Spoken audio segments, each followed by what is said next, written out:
Mark, welcome to the Decision Making Studio podcast. It's a pleasure to have you here. I think we're going to have a wonderful conversation. Welcome. Yeah, thanks so much for the opportunity. I've enjoyed some of the previous episodes that you've had, so looking forward to being a part of it myself. Fantastic. So my listeners probably won't have heard of you. I imagine some would have, but before we dive into your book, it'd be wonderful if you could just give my listeners a bit of background, yourself, who you are, what you do, all that good stuff. Yeah, sure. So I guess professionally, I'm an associate professor of public policy at the University of Warwick, and I'm also an affiliate fellow at the Bennett School for Public Policy at the University of Cambridge. So it's just become a school in the last week, which is very exciting. I work on well-being from an interdisciplinary point of view. Sometimes that's more on happiness, but I think of happiness as kind of a mood, and well-being is like whether your life is going well. And yeah, I mostly work on the policy applications of that professionally. But my interest in the policy aspects of well-being have come sort of later in my life. So when I was younger, I got very interested in well-being from my sort of personal life. And then I gradually transitioned to thinking about policy and that sort of thing. I have here the title of your PhD dissertation, A Theory of Subjective Well-Being. So yeah, I'm wondering if you could explore a little bit more what compelled you to study this as a topic, what led to the interest in it. Happy to talk about that. So that's actually available now as a book with Oxford University Press, also called A Theory of Subjective Wellbeing. I guess I, like a lot of people interested in wellbeing and mental health and that sort of stuff, had a pretty big bout of depression towards my late teens. And I think that was mostly driven by failures in love, as things often are. I think there's a great quote by Simone Weil that's something like, pain is the root of all mystery. And then I was also, I think, coming of political consciousness at that time. And I had this quite, I guess, typical but naive young boy's view of the world as sort of generally a well-ordered, good place. And I'd read a lot of superhero comics and that sort of thing. And I felt like, you know, if the bad guys get an edge, then the heroes just come and slap them up and put the world back in order. And as I was getting more mature in my teenage years, I started to realize that really wasn't the case. And I think that perception has just strengthened in me over the years, that really we are held out of chaos by quite fragile institutions that we've painstakingly assembled over a very long amount of time, and they're always under assault by like corrupt and venal individuals. And that made me quite, I guess, nihilistic. So I was quite concerned about what it was to be a good person, what it meant to live well. And I didn't feel like there were particularly compelling answers forthcoming from my culture or my world or things like that. And that's kind of what made me depressed. And so a lot of my interest in well-being actually started in nihilism. And a third of the book is on those kind of themes, on how we create maps of meaning, create shared values, and sort of engage in collective endeavors, and then how we can do that individually and how we can build that up into a social project. So I went initially to study philosophy at university and also kind of dabbled in psychology, particularly kind of more therapeutic type stuff. Did some political theory as well, but I was just like all in on the philosophy in a big way. Got a bit unsatisfied with that, if I'm being honest with you. Like, I liked a lot of existential philosophy, Nietzsche, these kind of people, but a lot of philosophical perspectives on well-being I just found very dry and very kind of obsessed with language rather than with people's lived experience of sort of being happy and being well.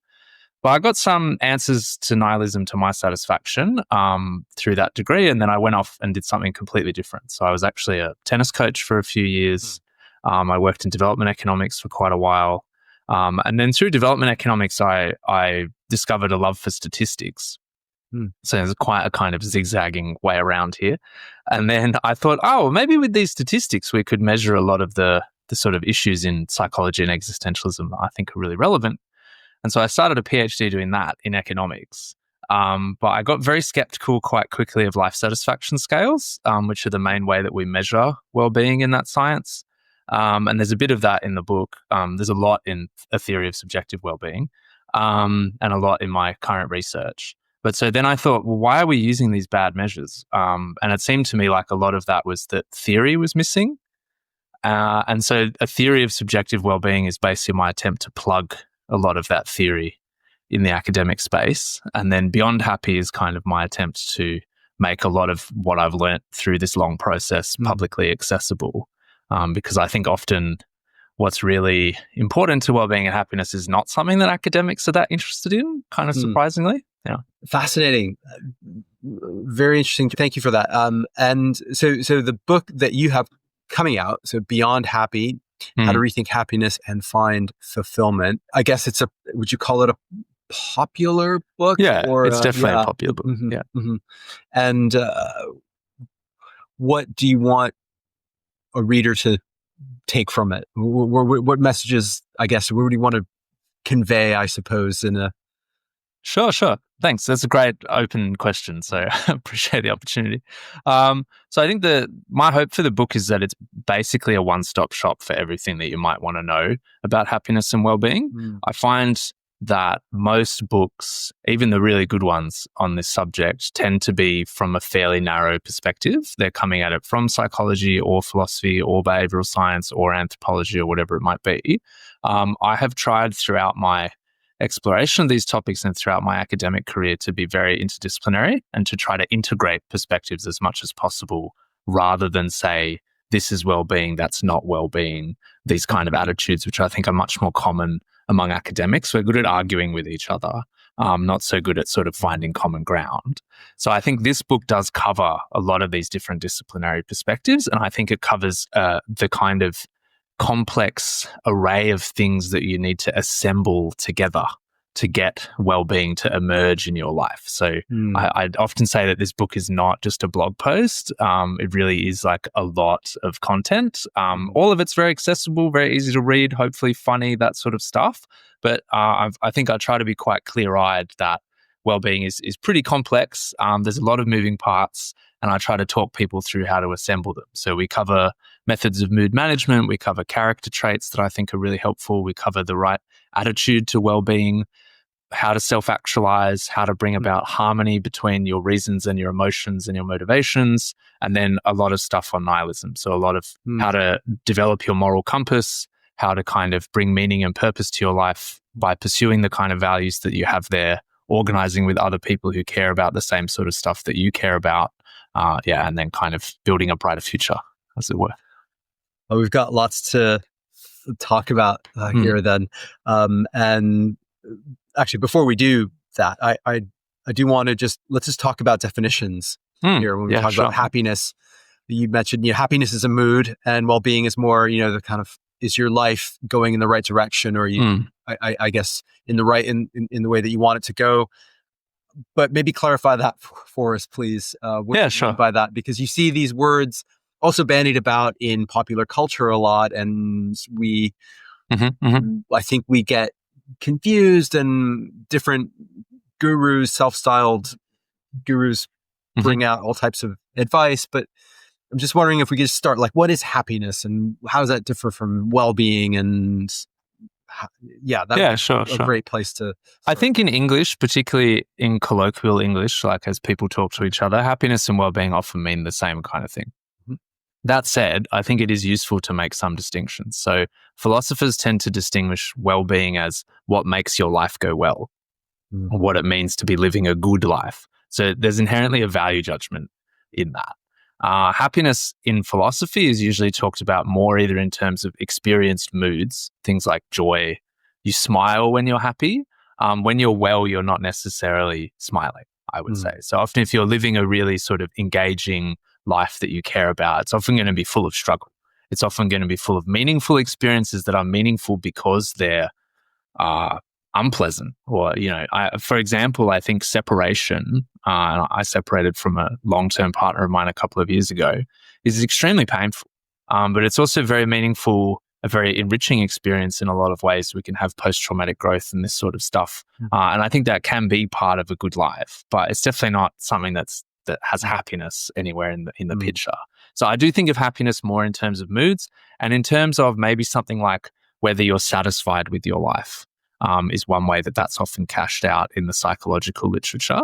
But I think when we talk about satisfaction with our life, there's all these other things that then start to bear on that, like the quality of our relationships, whether we have meaning on purpose, whether we feel like our life is fulfilling, dynamic, engaging, all this kind of stuff. So when I think about well-being, I think about wholeness and whether you're in harmony. So harmony within yourself, harmony with your close affiliates, the institutions that you're part of, the organizations that you're part of, and then harmony with your wider world. And that would include the environment and these kind of things.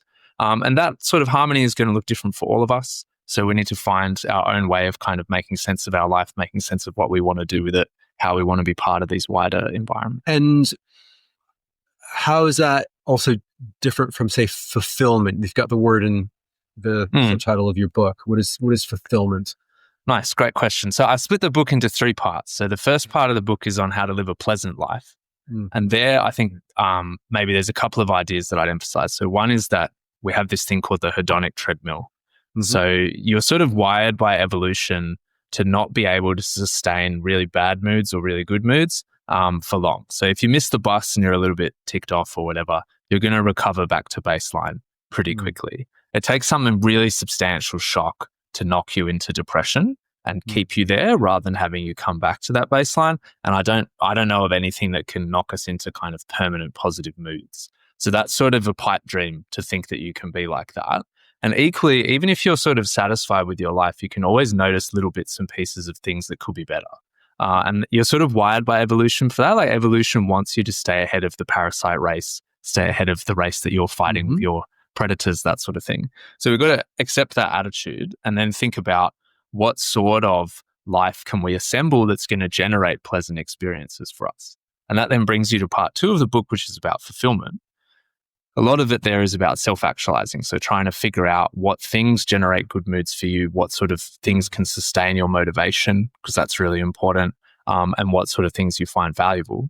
And the fulfillment, I think, here comes mostly from satisfying your basic psychological needs. So this is an idea from self-determination theory that we have evolved 3 basic needs for autonomy in our life. So to feel like we have freedom and volition, relatedness, so to feel loved and cared for, and competence, which is to feel like we have the skills in the things that are most important according to us to be skillful in. I don't need to be good at golf because I don't really care about golf, but I do need to be good at tennis because I used to care a lot about tennis. Now, the reason why I say that that's fulfillment rather than value, which is more the 3rd part of the book, is that you can have a sense of fulfillment in your life even if I don't think you're necessarily doing anything that's meaningful and purposeful. And we do have science to back that up. So basic self-determination theory has had a very long-running debate about whether meaning in life is a basic psychological need, and it doesn't seem to be. But it's nonetheless the case that we have this big literature in well-being studies about the role of meaning in life, feeling that the world makes sense, feeling that you're doing something significant. And that's really what the 3rd part of the book is about then, trying to find that thing that you want to contribute to that you think is worthwhile to put your time and effort into. Okay. And, we're recording this at a time, well, no matter when I think anyone listens to this, the world is incredibly uncertain and volatile, and sometimes I suppose that shows up kind of indirectly in terms of just reading the news and what's happening with the climate and politics, and maybe sometimes like much more directly in terms of job security or whole range of things. It feels like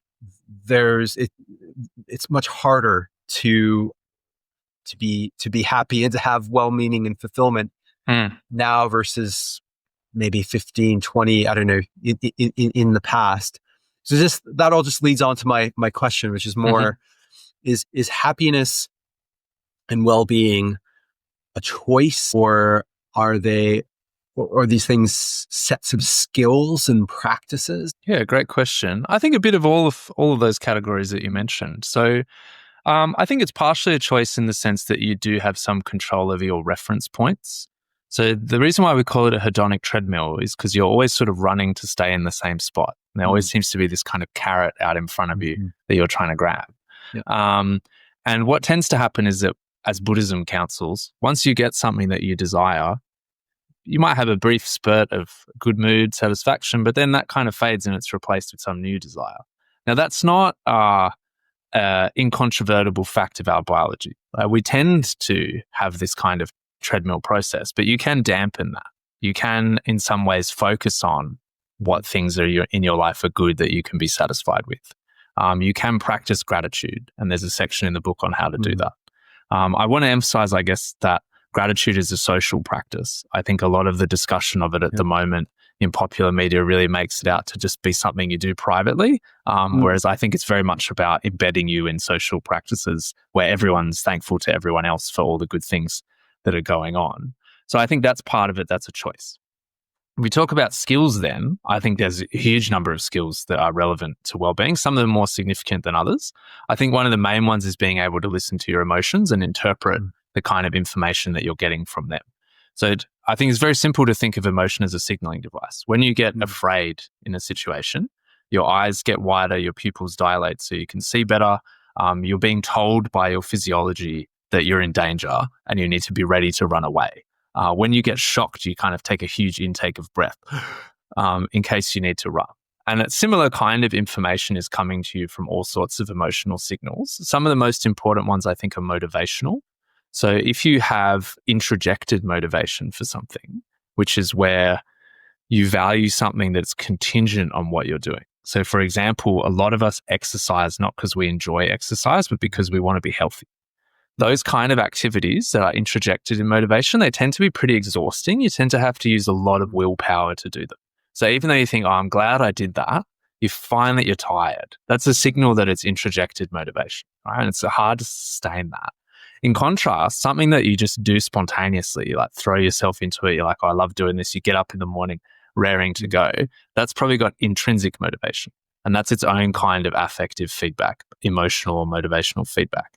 And I think being able to introspect on that sort of information is hugely important to making the kind of choices, because I know we're in a choice-based podcast here, making the kind of choices that are going to give you a good life.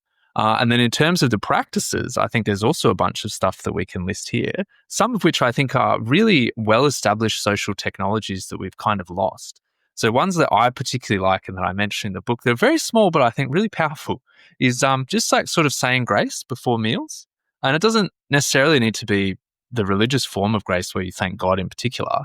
The Japanese say something very similar, itadakimasu, which is just like thank you for the food to the universe. My family's Hungarian and we used to say like thank you, Lord, for this food and spare a thought for people who don't have anything to eat. And I think that is also a really good way to manage your reference points, to focus on what you're grateful for, and to also start to think a bit more altruistically on what you can do for other people to make a more wholesome world. So some of its choices, some of its skills, some of its practices. And I think well-being is something that emerges from all of that. Fantastic. I want to take maybe a slight detour, a slight dive into one of the things you said about emotion. I mean, it's chapter of in the book, and you talk about techniques for mood management. Yeah. And we've covered this in other episodes of the podcast, but I'm very interested in your sort of lens on this, and that the world of, certainly the world of organizational decision-making, and also you come from, economics and sort of rational choice theory and all this stuff. It almost, there's a movement, certainly in organizational decision-making, to kind of ignore emotion.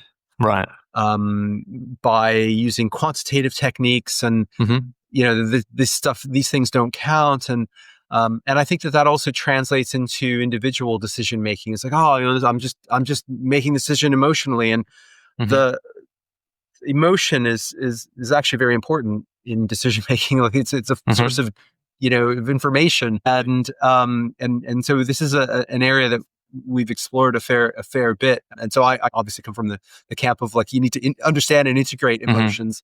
As a middle-aged male as well, I've had to really work hard at figuring out like, what emotions I might be, what my emotions are in a certain moment, because we, I think socially have been sort of conditioned as well to not really pay that much attention, not learn how to listen to our emotions. So anyway, that's a little bit of a some let me try to context. just the context into what is the role of emotion, you think, in making choices and decisions. Generally thanks. speaking. Yeah. Mm-hmm. It's another great question. There's so much I want to say here. I guess maybe I'd start by saying I don't want to poo-poo the idea that often in business and organizational issues, you want to be leaning towards rationalism, leaning towards like slow processing of your decision. At the same time, I also want to say that your well-being and your kind of day-to-day lived experience is quite a different context than organizational decision-making. And that also that happiness and well-being are substantially emotional things. So if what we're trying to achieve is a different emotional state, then we should probably pay a lot of attention to our emotions. The other thing I'd say here is that your mind evolved over a very, very long span of time. And the parts of your mind that are concerned with rationality, like the frontal lobes, really come quite late in that process. The other parts of your brain from which your emotions stem and your intuition stems are much older.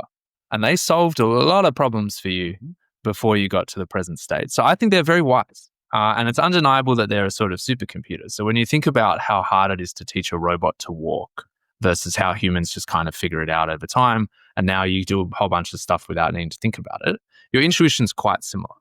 I think there has been a bit of hubris in this space among behavioral scientists that I think is a bit misguided. So I might have just a bit of a tangent here on Moneyball, because this is something that does bug me a bit. I used to be a tennis coach, as I said. I've coached tennis for quite a long time. Moneyball, as your listeners probably know, is a movie about using statistics in baseball. But I think it's worth emphasizing that the team in Moneyball that starts using these statistical methods, what they're doing before that is trying to do exactly what the Yankees are doing, but with way less money. Now, obviously, that's not going to work. That doesn't mean that what the Yankees were doing was wrong. What the Yankees are doing is what we might call a first-order optimal strategy. A second-order optimal strategy gets beaten by a first-order strategy. But then you also have third-order strategies. Third-order strategies are things that might seem really unoptimal, but they're particularly good at beating first-order strategies. And I think that's really what Moneyball is about, discovering these kind of things. Now, we wouldn't deny that there are some coaches who seem to be really emphasizing their intuition, people like Alex Ferguson, the coach of Manchester United, for example, who just dominate for a very long period of time. And I'm sure they're using a lot of statistics, but they're also using their intuition. They're also using their expert judgment. We shouldn't compare the average expert's judgment, and what does it even mean to be an expert, but the average expert's judgment to the average statistical model's judgment. Yes. What we are often doing is comparing the average intuition's judgment to the best statistician's work, whereas the average statistician produces garbage just as much as I think the average person using their intuition produces garbage. So I think we need to be a little bit mindful of the potential for hubris here and overexcitement about various things. So I'll close that bracket and I'll come back to you. Yeah, fascinating. I had Dr. Gary Klein on the show a few months ago, who's done all of this work on insight and naturalistic decision making and expertise, and he talks very much about this, and there's a lot of shades of gray, because what is an expert and what isn't, and so forth. Fascinating. Yeah, fascinating. I'd love to bring it back to the first third of the book and living. We could just talk about living a pleasant life and what does that mean and look like. And there are a few things that caught my attention there. One is just the things. What does that mean to live a pleasant life? And sometimes perhaps we over optimize. We have something about hacking. It's like, well, let's get the basics right. Like, have a good diet before you start to take all these like whizzy supplements to try and like improve your nutrition by 0.01% or whatever. Like, I think sometimes it's very seductive to try to hack all kinds of things in our lives, and maybe we just need to eat right and sleep and exercise and have good friendships and things like that. Absolutely. And then we could build from there. But I'm just wondering if we could talk about that, because that seems like the sort of foundation of a lot of other good stuff. But anyway, Yeah, sure. I'm very keen to understand a little bit more, like, a pleasant life. What does that mean? What does that look like? And we can dive into a few of the things. So you raised a whole bunch of stuff in there, which I appreciate. So the section on not hacking yourself to perfection is basically about not confusing self-actualization and self-optimization. So what you want to try to figure out is what sort of way of being is going to be most appropriate to you. And for some of us, that is going to be optimization. So I think if your calling is really to be a pro athlete, then you're probably going to need to optimize a whole bunch of stuff. At the same time, I do research where I interview people across the UK about their satisfaction with their life. And we come across a lot of people who I say are tremendously well, living very mundane existences. And often their happiness and well-being is very relational. It's about how their kids are doing, how their neighborhood's doing, their involvement in all sorts of local behaviors, stuff like that. And for those kind of people, self-optimization is so irrelevant. And in fact, thinking about how to optimize stuff is just likely to confuse them and get in the way of the things that matter. So that's part of it. Then the stuff that you brought up about kind of emotion and the role that plays in the pleasant life. I think this is maybe somewhere where I can give a bit of a personal anecdote as well. Like, I used to be quite down on happiness. I think like a lot of existentialist people, I was like, whatever, man, it's all about having purpose in life. But then I was also like, no, it feels good to be in a positive mood a lot of the time. And I also feel like if you're engaged in these really big endeavors all the time and you're trying to do something significant, but you're sort of miserable, it's not pleasant for other people around you. And it also undermines the sustainability of those things for you. Like, if there's not emotional payoffs where you can celebrate and where you can indulge in that sort of thing, then you're not going to be able to persist with all these like grand things that you're trying to achieve. So that got me more interested in happiness. And I think the stuff that comes out in the book about how to live a more pleasant life in terms of moods, in terms of sensations, this kind of thing, a lot of that is beneficial to all sorts of people, not just people like me who are coming from hardcore striving, but also from people who want to do just kind of probably a bit satisfied with their life already, but just want to smile a bit more often. So I think the most important thing here comes out of the work of a bunch of people, but especially Sonia Lyubomirsky, who's one of the more prominent positive psychologists, on what they call the hedonic adaptation prevention model, which goes back to this hedonic treadmill idea. So it's hard to sustain good moods. You tend to fall out of them. And equally, while we do snap back from bad moods, we can snap back faster. And there's kind of 4 practices in there. The main one is gratitude, which we've already talked about. So just focus on the things that you can be satisfied with in your life. When you're having a good feeling, really kind of take the time to stop in the moment. Don't think about what's happening next week. Don't think about where you're going to go after this restaurant or after this party or whatever it might be. Don't think about, oh, I just got my promotion. What am I going to do next? Just like really focus on all the good stuff that's happening to you right now. There's a wonderful quote from a Persian poet and theologian, I think, Omar Khayyam. Maybe I'm getting this wrong, but he said something like, enjoy this moment because this moment is your life. And I think, and then similar quotes that all sorts of people have said, that what you're living right now is something that in the past you only dreamed of. So really take the time to enjoy it. I think that's really important. Then we can also do this with other people. And I think that if I remember correctly, this is basking. So sometimes good things happen to people that we like, and we can enjoy that with them. So celebrate other people's achievements and get involved in all their good vibes, generate the good vibes for them. Try to capitalize on these kind of opportunities, throw a party, get people together, celebrate. Then something that's a little bit different is awe. So there's plenty of kind of popular books on this, but sometimes we have experiences that just really floor us. They're not pleasant in the sense of making us happy or whatever. They're pleasant in the sense that we just feel like this is significant, that you kind of have resonance or something where you see a really great mountain, or I think for me, a lot of like really incredible athletic displays give me this sensation where I'm like, wow, that was mind-blowing. And I remember my supervisor when I did my PhD, he went to the Australian Open for the first time ever. And he came back to tell me, he was like, it was incredible. I was like, yeah, you don't know what tennis is like pro tennis, unless you see it in person. It's so much louder, faster, the amount of work that people put on the ball is staggering.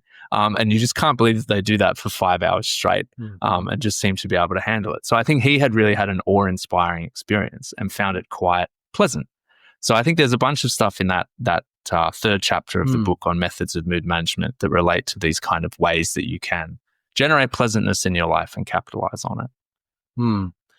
So very interesting. And you have a section in there about Epicureanism. So I was intrigued by that one. And you know what you have to say about, so that's, if I'm not mistaken, that's sort of hedonism. That's sort of, is that what that means? Well, I think that's what Epicureanism means in the sort of common parlance, but Epicurus himself was not about that. In fact, I would say he's almost like a little bit Buddhist in the sense that he thinks moderation in all things. That's kind of more his vibe. And I think big themes for him is autonomy in your life. And so he lived on a kind of commune with his students where they grew all their own food and spent a lot of time chatting to each other. And I think a really powerful quote from him that opens one of the sections of the book is that it's impossible to live a pleasant life without living wisely, well, and justly. And it's impossible to live a pleasant life without being wise and just, or something of that sort. So it's not that he was interested in like having orgies and like always drinking, getting drunk all the time or whatever. He actually is quite into moderation. He just recognizes that being free of burdens, of stress, of threat, that was a big part of it. The kind of constant threat of death in ancient Greece allows you to then put a lot more time and attention into your intrinsic motivations. He doesn't talk about intrinsic motivations, but that's the term I would use to describe where he wanted to be able to invest his energies. Okay. Yeah, got it. Thank you for that. And well, we're in March now, but I remember a conversation about New Year's resolutions.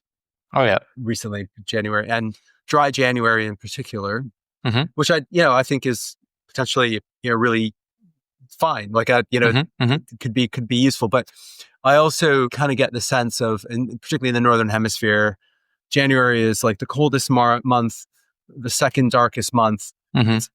It's for me, it's really not the best month of the year to to do dry to do dry or to do things that are let's throw on the maximum suffering, like there's to me I almost do the opposite in January, where I kind of like just let yourself kind of be okay with the odd drink or the whatever it is, because my goodness, because most people engage in New Year's resolutions that are very restrictive and like we've gone from the sort of festive period to boom, like let's now become super miserable, and I'm not sure how healthy that is. So that's what I was thinking when you talked about this. I mean, New Year's resolutions always raise this question of motivation for me.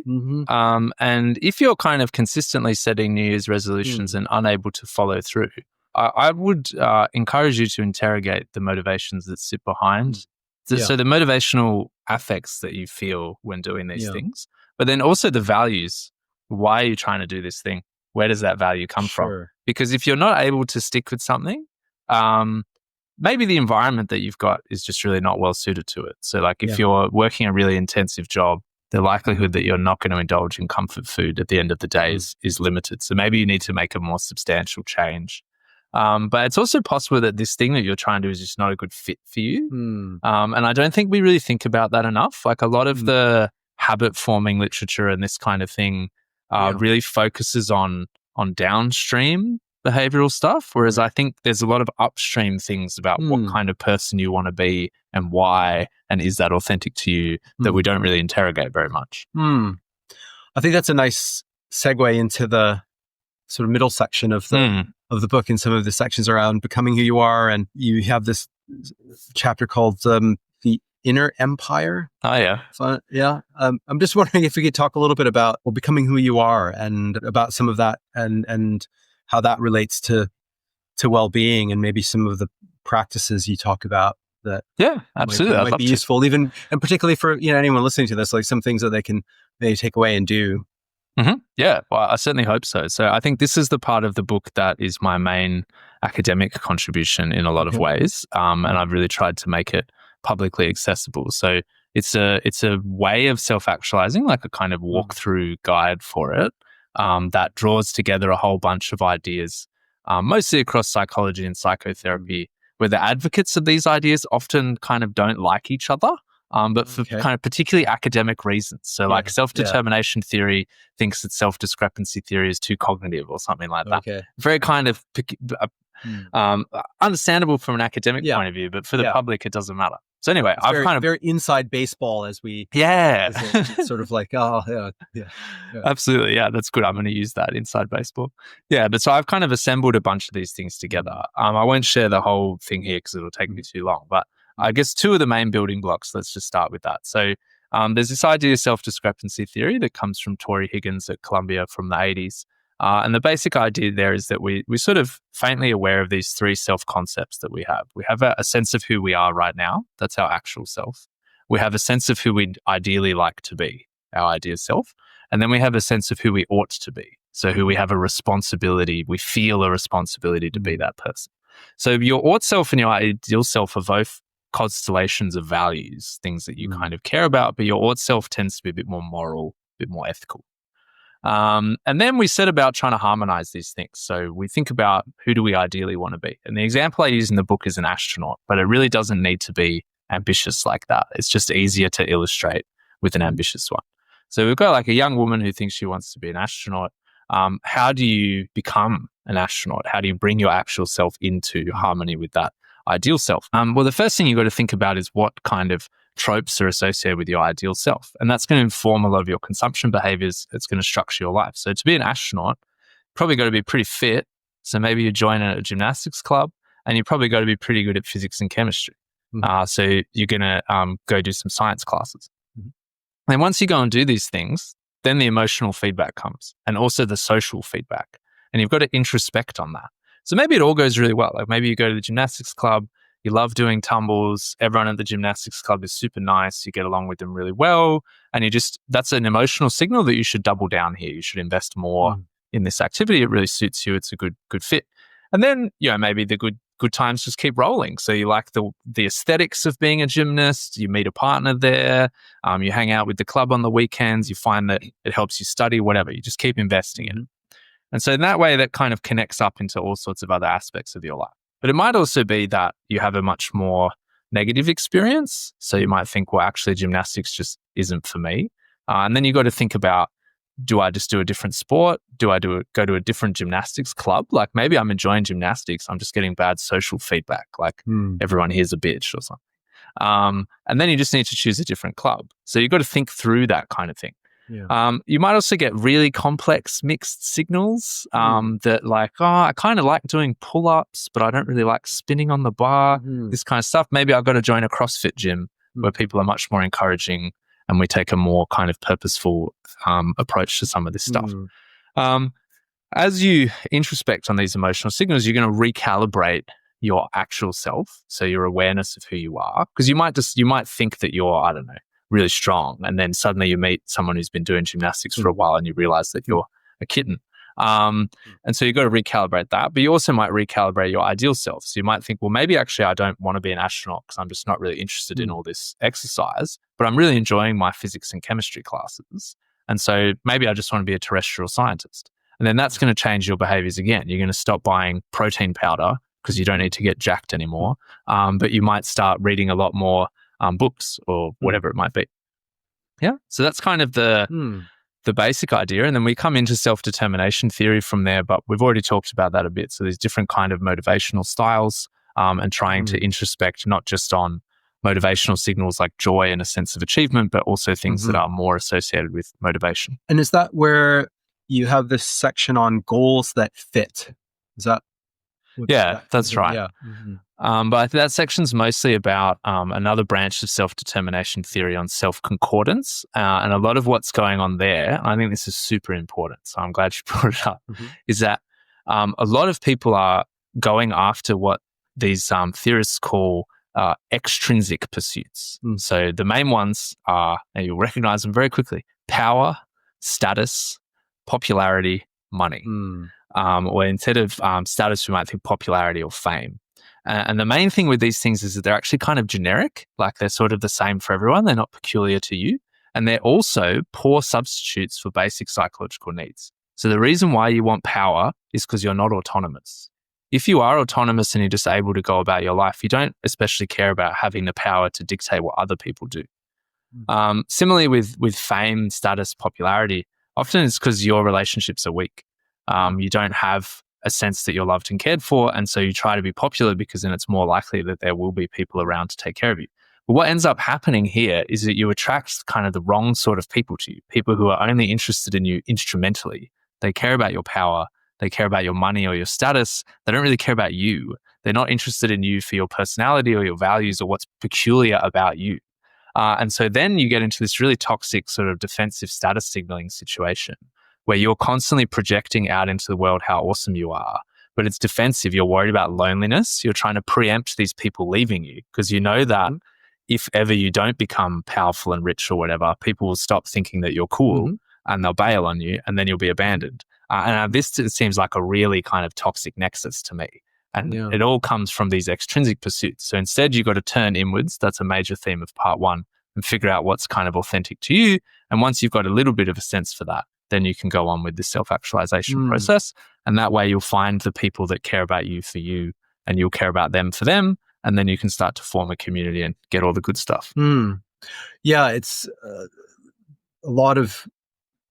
I'm very interested in, and I think there's a connection between this and the sort of the final third of the book, because also those things, the power, the status, the money, they're linked to a lot of, I guess, philosophy around or liberal economics and almost libertarian kind of values as well. That's just, you don't need community. You can just kind of like do it all yourself. Do it yourself. And a lot of that, I'm curious to get your perspective.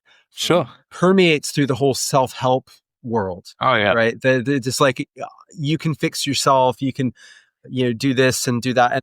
And I guess that's easy to sell because, you don't need to invest in relationships or community or these sorts of things. You can just sort of, to read a book, take a course, go on a retreat thing, or get whatever app, and then all of a sudden you're you are more powerful, more. So it's sort of two thoughts here. One is I just want to get your thoughts on why that seems to pervade the self-help genre. But the second one is just more around. Laurie Santos has her course in Yale, I think, on happiness was one of the most oversubscribed courses, and it just sort of struck me that actually we're not really taught how to do that inner work when we're growing up. And so you finish your university or whatever, and so automatically, and you get into you get people who are, and I certainly experienced that myself, is like, well, I ought to, consulting, banking. You go into this very narrow set of, I guess, pursuits because you think, again, it's a sort of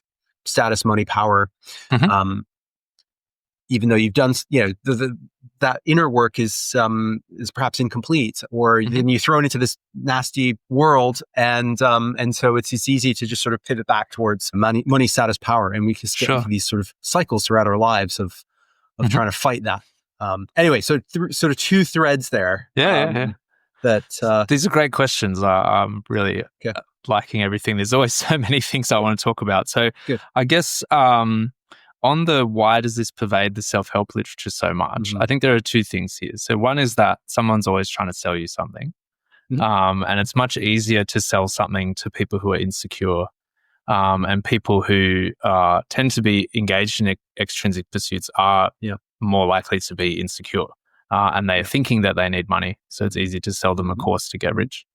The second one, which I think is much more benign, is that a lot of the science in this space is very individualistic. And a lot of it's really good. Like I've talked about a lot of it in the book. A lot of Laurie's work, or not her work, because as I understand it, Laurie doesn't actually do much academic work on this stuff. Right. She teaches it and runs this excellent podcast about it. But a lot of that course is stuff on positive psychology, and positive psychology is mostly individualistic because we can measure individuals. We can put them into a spreadsheet. A lot of the stuff that we think of as like emergent properties of places and the interactions that occur there. These are kind of complex system dynamics that are way harder to study scientifically. So it's unsurprising to me that that then doesn't come out as kind of cute pop books and that sort of thing. Yeah. It's much more difficult to communicate, much more difficult to sell. So I think that's part of it. And then in terms of, why that's maybe not kind of the ideal thing, and why we need to think more about community and that sort of stuff.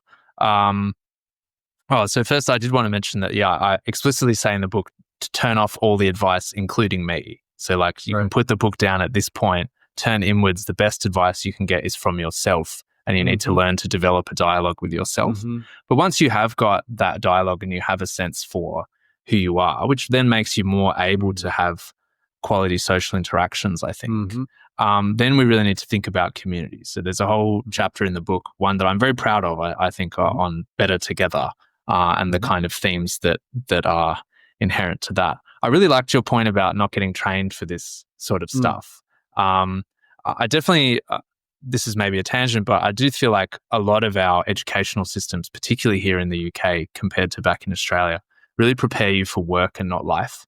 And you're kind of inculcated with this idea that your value comes from your market value, and that your value is measured in terms of your grades and this sort of stuff. And I think that's pretty toxic, frankly, for most people. Some people will really be super suited to banking, and Warren Buffett seems to be loving it. Yeah. Like he is having a good time in his life. But I think there's also a lot of people who go into those kind of areas when it's really not suitable to them. Yeah, it's a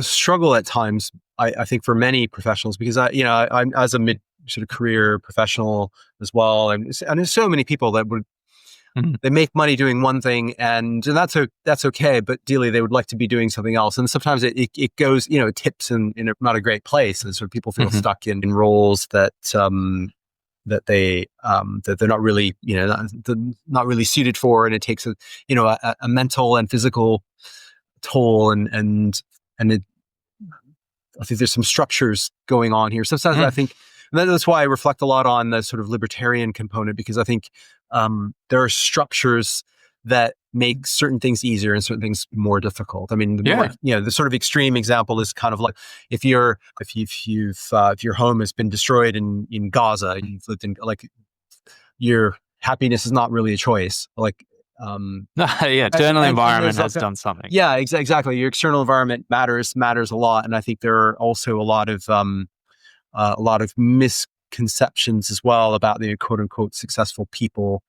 And the stuff that they don't show you. I kind of yesterday I was talking to someone about about a fitness influencer, and he was also jacked, and he's and it's like, well, you don't know that the guy's on steroids. Like so there's a lot of stuff that's hidden from view. So just that you follow this recipe book doesn't mean that you'll look like this person, or So I think sometimes we downplay the external constraints when we're pursuing these sort of, I guess, extrinsically motivated. Yeah, no, I think that's right. And just maybe one thing that I'll mention, I've gotten pretty close to the top of the sort of pyramid in academia, and I have friends in other industries who are in similar spaces. And one thing that we all reflect on is that the higher you climb, the more psychopaths you come across, and the more kind of toxicity there is. So I think your point that a lot of the kind of side effects and the negative consequences of success traditionally defined are often hidden.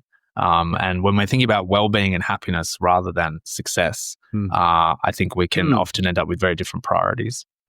That's a very interesting, distinction as well. Happiness versus objective success.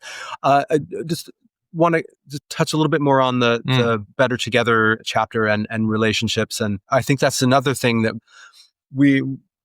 we're not necessarily formally taught this, and we take cues from the relationships around us when we're growing up. And for some people that's great, and for some people it's not so great. And they spend, again, a lot of time trying to understand that, and how to have better relationships with not just with partners, not just romantic, but friends, coworkers, whomever. But I'm just wondering if you could share a little bit more about that chapter, especially sort of helped, hurt, or hugged. Oh yeah, I was about to talk about that, so I'm glad you brought it up. Yeah. So I got this from a New York Times op-ed, and I think a lot of people got it from there as well. It's a technique that a school uses, and I think is now being kind of more widely adopted, that when someone's distressed or having a kind of strong emotional reaction to something, the teachers can ask them, do you want to be helped, heard, or hugged? And they teach the students this as well.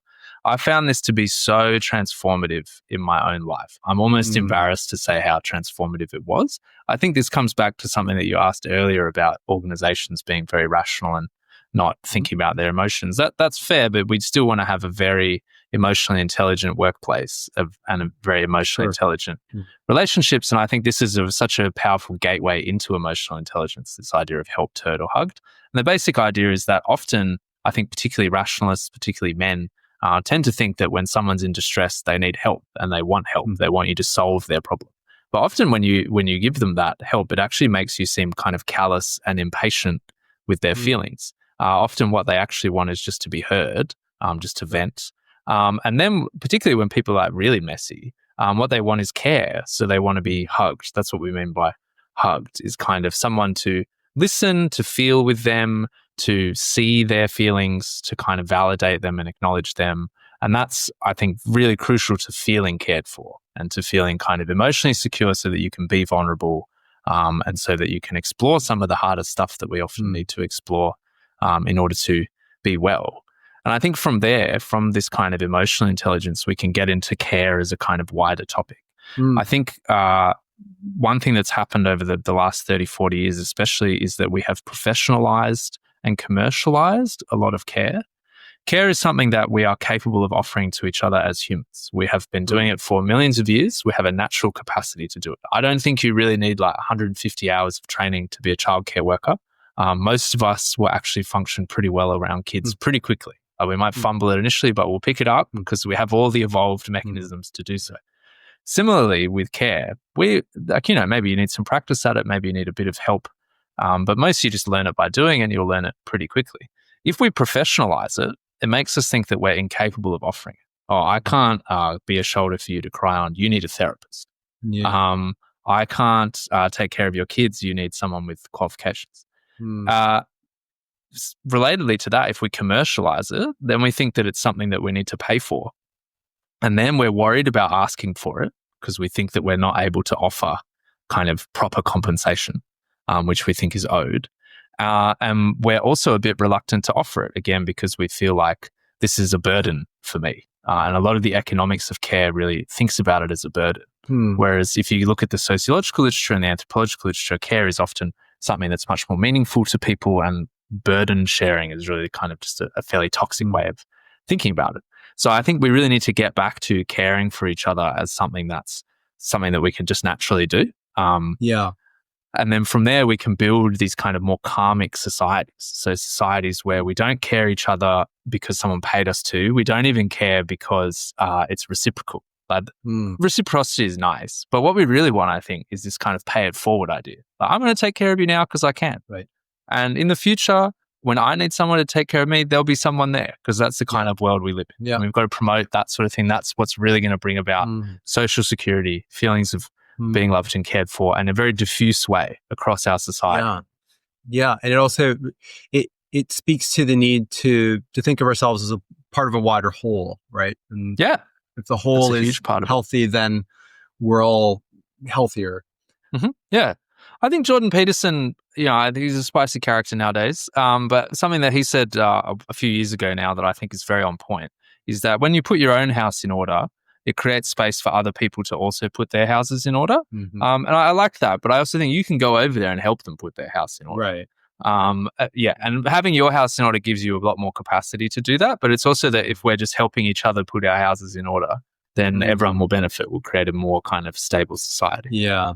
So I want to so something sparked. I think maybe the Jordan Peterson reference is just sparked me a little bit here around masculinity. Oh yeah.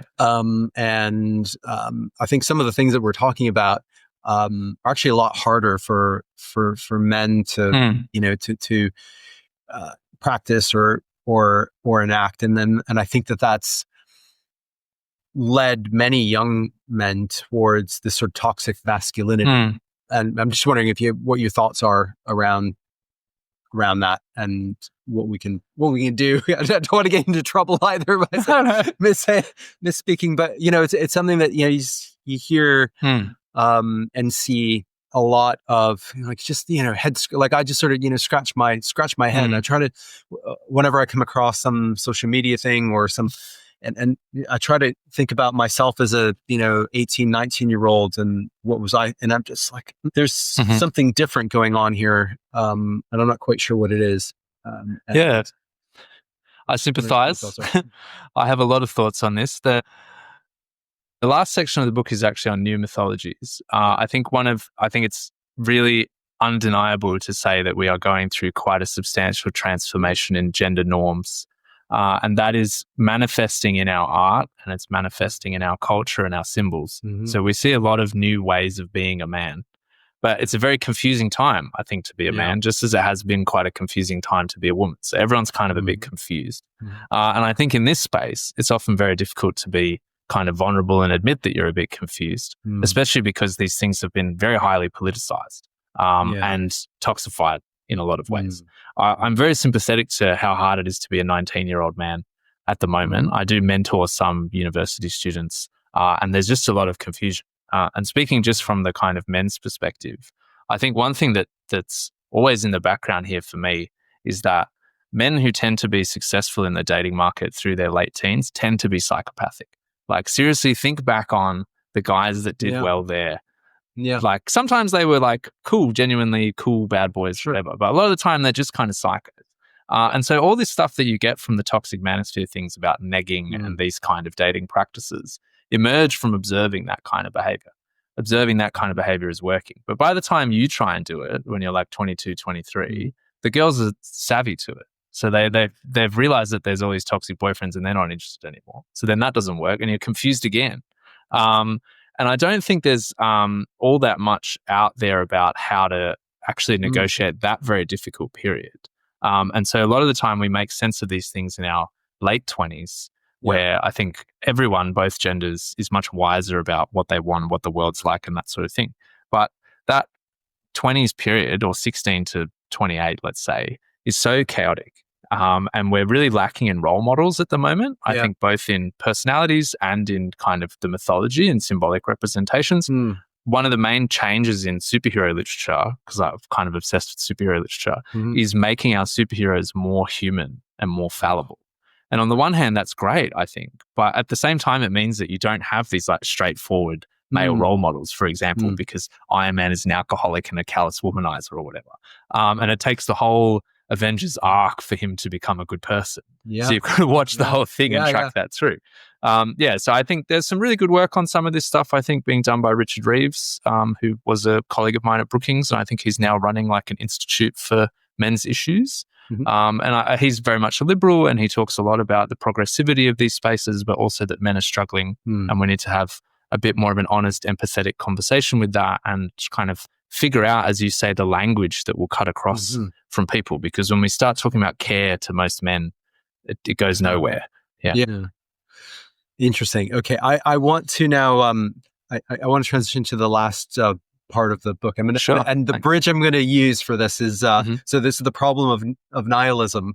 The bridge I'm going to use for this actually was just sparked with, so it's AI. And it just this, so a few months ago came across a post on LinkedIn about how someone just thinks ChatGPT is awesome, and he uses ChatGPT as his therapist, basically. So, and I just sort of thought, like, well, this can't be therapy. Like, this is not, like, you're not I'm sure it's helpful, where it can be helpful, but you're not actually talking to another human being. You're not actually making, human connection here.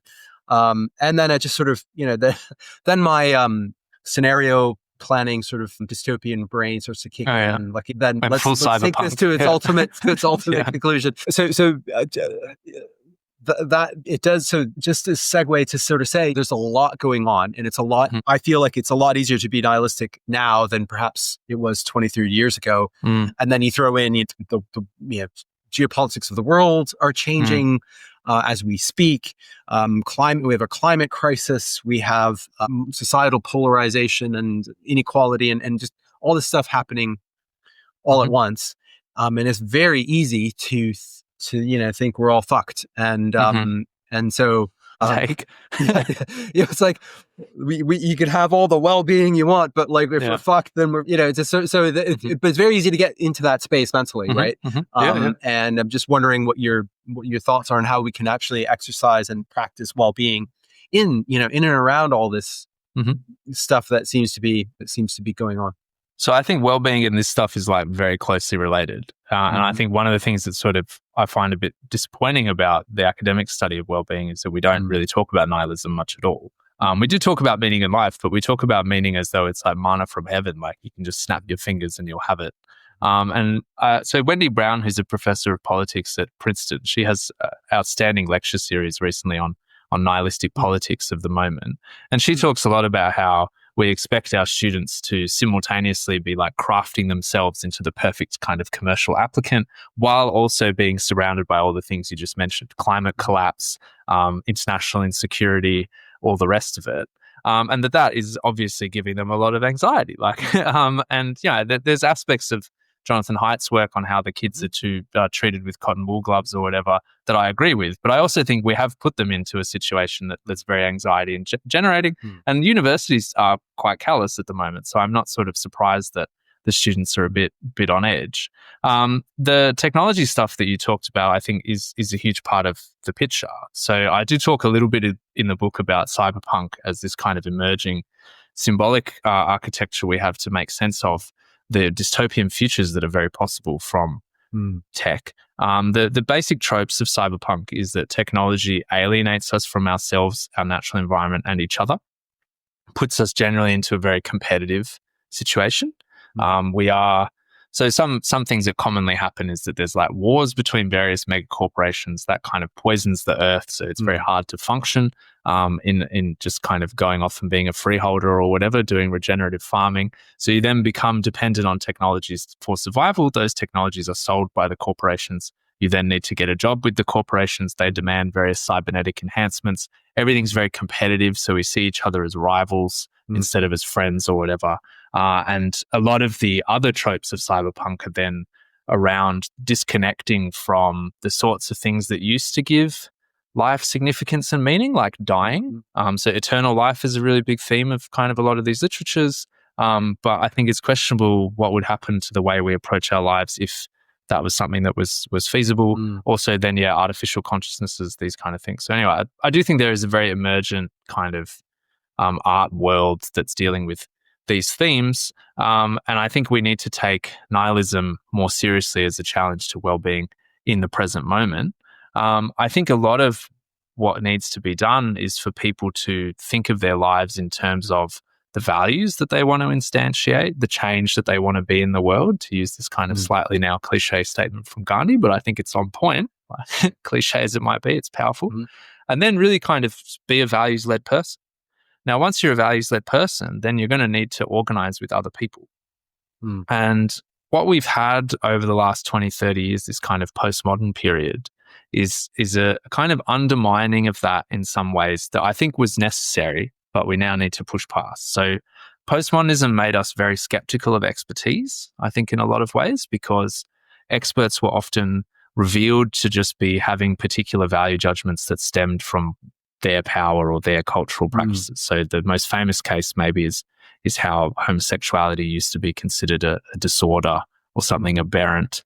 And if you wind the clock even back a bit further, women used to be given lobotomies to cure their histrionics, this kind of stuff. So expertise was something that we started to question. And there was a lot of critiques generally of the sort of traditional maps of meaning that we used to use to make sense of our world, like Christianity and this sort of stuff.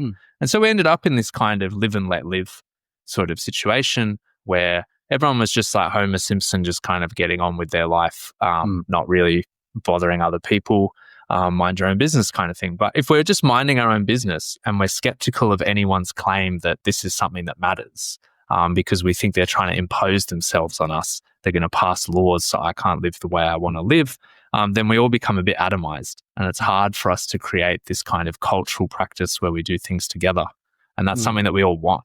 So then we step into this kind of new mode that's emergent, and which is the last chapter of the book on meta-modernity, where meta-modernity is really defined by sincerity and earnestness. So you just get out there and you're like, this is something I care about. And if this is something you care about, if you like this as much as me, like, I don't know, zero waste lifestyle or building matchstick models of the Titanic or whatever it might be, let's all get together and do it together. And then we can form these new communities on a liberal basis. So we're not socializing people into them. We're not imposing our strictures on them. People can come and go. But we're really forming them on the basis of shared sentiment. And I think that's the key thing, is that this is about values. So it's really not about rationality and reason and that sort of thing. It's about feeling. And it's about art, doing festivals together and that sort of stuff. Yeah, right.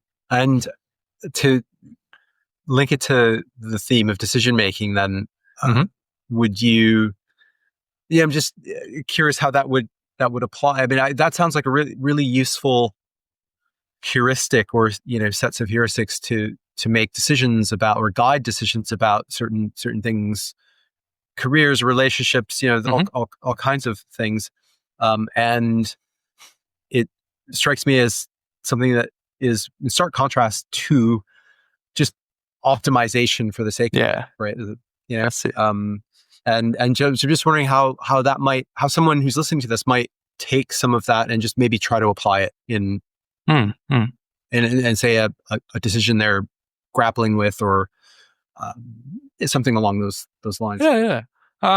This idea of being a values-led person, starting with why, thinking about the consequences of your actions, not just for you, but for what they represent in the world. So if the world is made up of more people like you, what is it going to look like?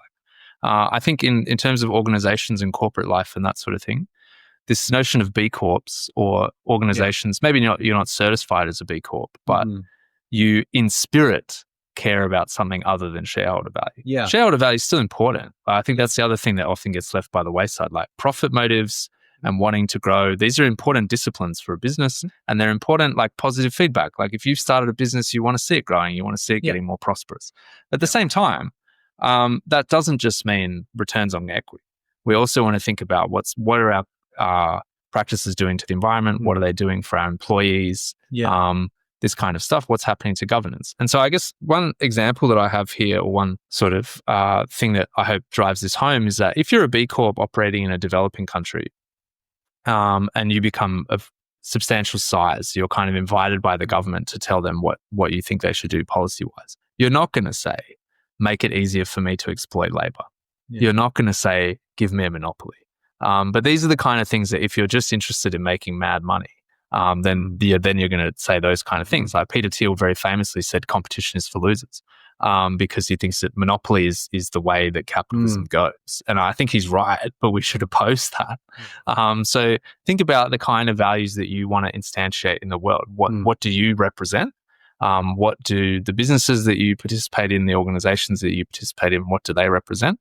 And then in a decision-making context, you're not going to have probably one thing that you're optimizing for. There's a bunch of stuff that you want to think about, and you're probably going to need to feel your way to some extent through which one of those matters to you more at each particular stage. We can get some rational architecture around a lot of that stuff, but one of the big challenges in ESG has been that it's so hard to measure these things, so hard to quantify them, compare them, whatever. So that's why you got to do it in spirit. And when you do it in spirit, not by the rule, emotions are going to matter. Yeah, that's touches on another topic we've explored on this show. Is I mean, first of all, the whole shareholder value thing is interesting because we're all obviously important, but we see organizations trying to optimize for like an average shareholder that doesn't exist. Yeah, right. Like it's just like some dude who's just cares about the quarterly returns and but shareholders come in all shapes and sizes and have different time horizons and different preferences and things like this. So there's a lot of complexity in how organizations need to be navigating this stuff.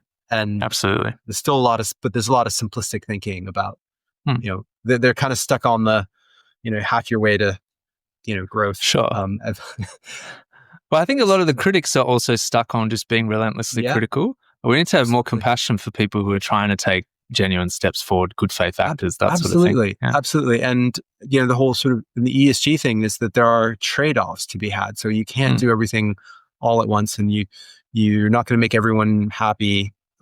You have to choose and prioritize based on, values. And one of those values might be staying in business because, if you're not making money, then you're not going to be around. Absolutely. Anyway, that's look, we covered a lot of ground, and I really love this. Was there anything that you wanted to touch on or mention that you just don't think we got a chance to, and you'd like to? No, I think that's I'm glad you mentioned that we covered a lot of ground, and there's still more ground to cover in the book. Yeah. So I think I said at the start, this is not a book-length blog post. I really dislike books like that. I think this book is, hopefully really readable and fun and accessible, but it's pretty dense. Like, there's a lot in there. Maybe one last thing I'd mention is that I think one thing that we really need going into the 21st century is like mundane moral heroism. I think we're looking to leaders a lot at the moment, and that's very understandable. And our leaders are very much letting us down in a lot of ways. But I think we also just need to get back to each other and get back to the role of like social movements and individual people standing up for particular values. There's you mentioned earlier, like choices, skills, practices. Like a slogan that I think is quite important is the standard you walk past is the standard you accept. So if you think that there are particular things that you'd like to see changed in the world, then the next time you see things not in order, stop, notice that, and change it. So you are the agent, and we need that kind of mundane moral heroism. Fantastic.